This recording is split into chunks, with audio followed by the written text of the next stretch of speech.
कांदा मुळा भाजी अवघी विठाई माझी असा संदेश देणाऱ्या संत सावता माळी यांनी आपल्याच शेतात पांडुरंग पाहिला। याच संत सावता माळी यांच्या भेटीसाठी आषाढीनंतर पांडुरंग आरणला जातात आणि आरणला संत सावता महाराज यांच्या पुण्यतिथी उत्सवात ते सहभागी होतात असं मानलं जातं।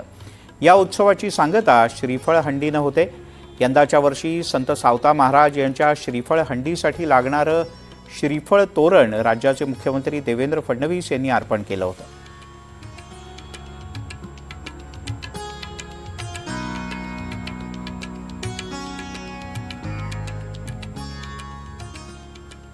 शिरोमणी सावता महाराज यांच्या 731व्या संजीवनी समाधी सोहळ्यानिमित्त श्री संत शिरोमणी सावता महाराजांच्या चरणी मी वंदन करतो।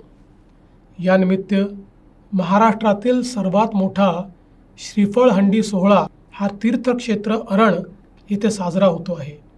या सोहळ्यासाठी मी माझे श्रीफळ तोरण हे संत शिरोमणी सावता महाराजांच्या चरणी आणि श्रीफळ हंडीला समर्पित करीत आहे।